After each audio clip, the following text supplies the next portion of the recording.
Hello students, welcome to my channel. আজ আমরা third summative evaluation class 7 2026 থেকে school number 1 Alipurduar McWilliam high school, যেটা রয়েছে page 257 থেকে 261-এ, এই স্কুলের সিন, আনসিন এবং গ্রামারের সমাধান নিয়ে আলোচনা করব। প্রথমেই রয়েছে reading comprehension, unseen. Reading comprehension seen রয়েছে প্রথমে। প্রথম প্রশ্ন দেখে নাও। মুলিয়া ওয়াজ অনিলস। মুলিয়া অনিলের কে ছিল? মেইড সার্ভেন্ট, বাড়ির চাকরানি। জিন্স আর অ্যাট্রাক্টেড বাই, কাদের দ্বারা আকর্ষিত হয়? Long hair and pretty black eyes. True false বলতে হবে শুধুমাত্র। The narrator went to Anil's house to attend his birthday party, এটা ফলস হবে। 2 নম্বর হচ্ছে Anil's mother began to tell the boys about the various types of ghost. বিভিন্ন রকমের ভূতের গল্প বলেছিল, এটা ট্রু হবে। There are priest called jinns, এটাও ফলস হবে। পুরোহিতদেরকে জিন বলা হতো না। Who is the author of the story, এই গল্পের লেখককে? উত্তর হলো the author of the story is Ruskin bond. 2 number প্রশ্ন, with what did Anil's mother sometimes astonish the children, যে মাঝে মাঝে কিভাবে তিনি ছেলেমেয়েদেরকে অবাক করে দিতেন। Anil's mother sometimes astonish the children with her stories of spirits and mischievous ghost, যে তিনি অবাক করিয়ে দিতেন বিভিন্ন আত্মা এবং ভূতেদের গল্প বলে। 3 নম্বর প্রশ্ন, in what kind of house did Anil and his family live, যে কী ধরনের বাড়িতে অনিল এবং তার পরিবার বাস করে। উত্তর হলো Anil and his family lived in an upper story flat in the বাজার। অনিল এবং তার পরিবার তারা ওই বাজারের উপরের তলের একটা ফ্ল্যাটে থাকে। সিনোনিম বলতে হবে সমার্থক শব্দ। ইনক্রেডিবল হচ্ছে অ্যামেজিং, অ্যাস্টনিশ হলো সারপ্রাইজ, মিসচিভিয়াস হচ্ছে নটি, টেম্পটেড হচ্ছে অ্যাট্রাক্টেড। এবার হচ্ছে কবিতা।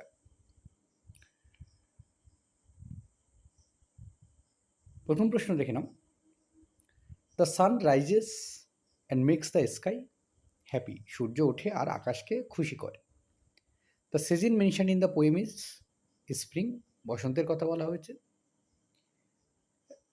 প্রথম প্রশ্ন দেখে নাও। Write the names of the birds mention in the poem, এই কবিতায় যে পাখিদের নাম করা হয়েছে সেগুলো বলতে হবে। The birds mentioned are the skylark and the thrush, যে পাখিদের কথা বলা হয়েছে তারা হচ্ছে স্কাইলার্ক একটা পাখি আর থ্রাশ হলো আরেকটা পাখি।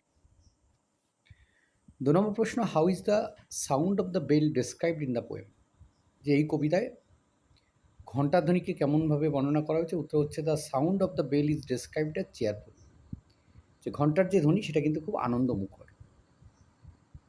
3 নম্বর, what will be seen on the ইকোয়িং গ্রিন, সেই প্রতিধ্বনিত সবুজে কি দেখতে পাওয়া যায়। Our sports will be seen on the ইকোয়িং গ্রিন, ছেলে মেয়েদের খেলাধুলা সেটা কিন্তু দেখতে পাওয়া যায়। এখানে আওয়ার স্পোর্টস বলতে the children's sports will be seen in the ইকোয়িং গ্রিন। অ্যান্টোনিম দেখতে হবে। চেয়ারফুল হচ্ছে স্যাড আর লাউডার হচ্ছে সফটার। এবার হচ্ছে আনসিন, আমরা পড়বো তারপর প্রশ্নগুলোর উত্তর করব। এটা একটা নিউজ পেপার রিপোর্ট। প্রথমেই আছে Delhi. A new seismic map has laid bare just how vulnerable to earthquake the Himalayas in India really are, including Jammu and Kashmir, Ladakh, Himachal Pradesh, Uttarakhand, Sikkim and Arunachal Pradesh. একটা ওই সিসমিক ম্যাপ হচ্ছে বার করা হয়েছে, মানে যেটা থেকে বোঝা যায় যে কোথায় কোথায় ভূমিকম্প হতে পারে। সেটা হিমালয়ের যে ভারতবর্ষ হিমালয়ের কাছাকাছি যে অংশগুলো রয়েছে, যেমন জম্মু কাশ্মীর, লাদাখ, হিমাচল প্রদেশ, উত্তরাখণ্ড, সিকিম এবং Arunachal Pradesh. Almost the country's entire Himalayan earth has now been placed in the newly created zone 6, the highest seismic hazard category in the map released under the Earthquake Design Code 2025 by the Bureau of Indian Standards। যে এই যে বর্তমানে যে ম্যাপটা বার করা হয়েছে, এখানে zone 6, যেটা কিনা সব থেকে ভূমিকম্প প্রবণ এলাকা হিসেবে চিহ্নিত করা হয়েছে, সেটা কিন্তু এই 2025-এ ডিজাইন করা হয়েছে। কারা করেছে না? Bureau of Indian standards. Not just this, it also shows that 61% of the countries lies in moderate to high risk zone. এছাড়াও এটা দেখানো হয়েছে যে ভারতবর্ষের বেশিরভাগ জায়গা, সেটা হচ্ছে 61% মতো জায়গায়, সেটা কিন্তু মাঝারি থেকে উচ্চমাত্রার ভূমিকম্পপ্রবণ এলাকার মধ্যে পড়ে। But even that is not as alarming as it sounds. কিন্তু খুব একটা যে আমাদের খেয়াল রাখতে হবে মানে সংকেতবাহী এমনটা কিন্তু নয়, বিপজ্জনক এমন কিন্তু মনে হচ্ছে না। Because for Indonesia almost the whole nation is in danger. ইন্দোনেশিয়ার মতো দেশে, সেখানে পুরো দেশটাই হচ্ছে ভূমিকম্পপ্রবণ।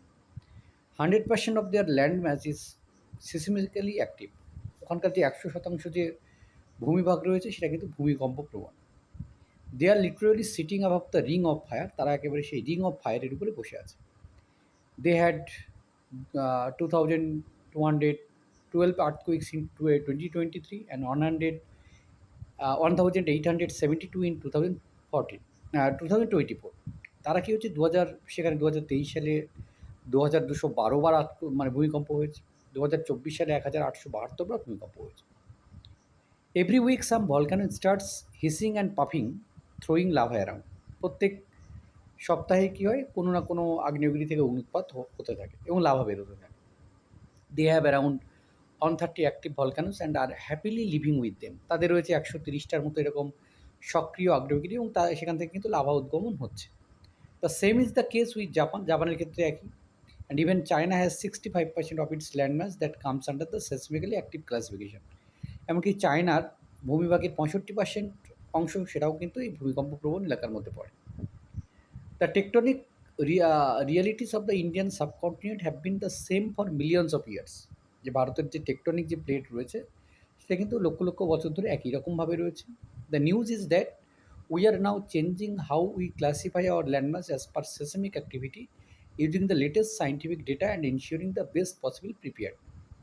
এখন এই খবরের মধ্যে দিয়ে যে রিপোর্টটা এসেছে, রিপোর্টের মাধ্যমে আমাদের কী করতে হবে, আমাদের বিভিন্ন যে জায়গা সেটাকে ক্লাসিফাই করা হচ্ছে, আলাদা করা হয়েছে। যে যেখানে বিশেষ করে ভূমিকম্পপ্রবণ এলাকা যে জায়গাগুলো রয়েছে, তাহলে সেখানে কী করতে হবে, এই ডেটার ভিত্তিতে আমাদেরকে এনশিওর করতে হবে যাতে ভূমিকম্প হওয়ার আগে আমাদের সমস্ত প্রস্তুতি নিয়ে রাখতে হবে। ইন্ডিয়ার seismic map was first drawn in 1962। প্রথমবারে কিন্তু এই ম্যাপ, ভূমিকম্পপ্রবণ এলাকার ম্যাপ প্রথমবার আঁকা হয় 1962-তে।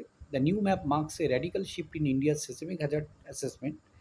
আর নূতন ম্যাপে কিন্তু একটা পরিবর্তন রয়েছে, যে এই যে অ্যাসেসমেন্টের উপর একটা মানে ভূমিকম্পপ্রবণ এলাকার বিভিন্ন তথ্যের একটা পরিবর্তন রয়েছে। The new zone 6 now spans from Jammu and Kashmir in the west to Arunachal Pradesh in the east. নূতন যে জোন 6 যেটা রয়েছে সেটা কিন্তু জম্মু কাশ্মীর থেকে অরুণাচল প্রদেশের পূর্ব দিক পর্যন্ত বিস্তৃত। তো it was well known that the Himalayan region is a generally seismically active zone. যদিও হিমালয়ের যে রেঞ্জ রয়েছে সেটা হচ্ছে স্বাভাবিকভাবেই কিন্তু সক্রিয়। The previous classification divided this reason into A mix of zone 4 and zone 5। আর আগের যে ক্লাসিফিকেশান ছিল, ভাগ করা হয়েছিল, সেটা হচ্ছে জোন 4 এবং জোন 5 হিসেবে ভাগ করা হয়েছিল। এবার কিন্তু নতুন 6 জোন হিসেবে ভাগ করা হয়েছে। তো প্রশ্ন উত্তরগুলো দেখে নাও। The newly created Zone 6 in India's seismic map indicates category highest seismic hazards, সবথেকে বেশি আর কি। 2 নম্বর, according to the passage, what percentage of India now falls under moderate to high risk zone? 61%. Indonesia is considered one of the most seismically active nations because it lies above the ring of fire. India's first seismic map was drawn in 1962. Complete the following sentence রয়েছে। The new seismic map shows how vulnerable the Himalayas in India are to earthquakes. 2 number, the number of earthquakes Indonesia experienced are 2212 in 2023 and 2872 in 2024. The new map marks a radical shift in India's seismic hazard assessment. D হচ্ছে Indonesia has around 130 active volcanoes. এবার true false সঙ্গে supporting statement দিতে হবে। The new seismic map places almost the entire Himalayan region in zone 6। True হবে। Almost the country's entire Himalayan arc has now been placed in the newly created zone 6। 2 নম্বর, China has very low seismic activity compare to India. এটা false হবে। Even China has 65% of its land mass that comes under the seismically active classification. 3 number, the tectonic conditions of the Indian subcontinent have changed drastically 100 years ago. False হবে। The tectonic realities of the Indian subcontinent have been the same for millions of years.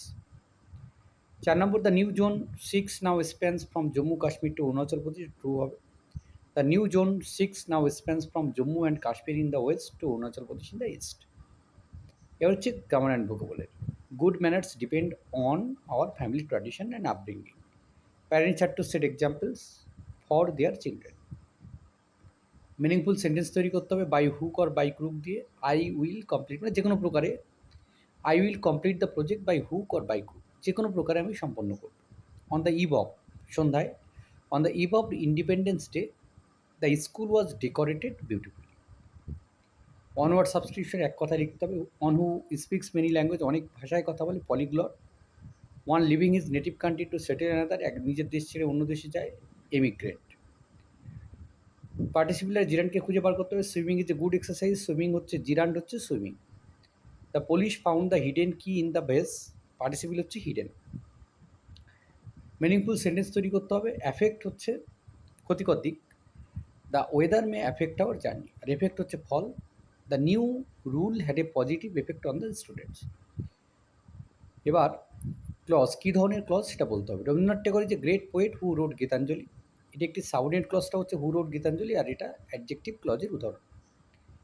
2 নম্বর হচ্ছে I could not understand what is said, আমি বুঝতে পারিনি যে সে কী বলেছে। Subordinate clause হচ্ছে what is said, আর এটা কী ধরনের, না এটা হচ্ছে নাউন ক্লজ। ন্যারেশন চেঞ্জ করতে হবে। The bishop said my God pardon the sinner, the bishop prayed that God might pardon the sinner. 2 number, I said to Rajan will you attend the meeting tomorrow, narration change করলে হবে I asked Rajan if he would attend the meeting the next day. শব্দ খুঁজে বার করতে হবে ancient passage থেকে। Arc হচ্ছে curve, a large area of land হচ্ছে ল্যান্ডমাস। তো এই ছিল এই পর্বের সমাধান। ধন্যবাদ সকলকে সঙ্গে থাকার জন্য। দেখা হচ্ছে পরে নতুন কোনো ভিডিওতে।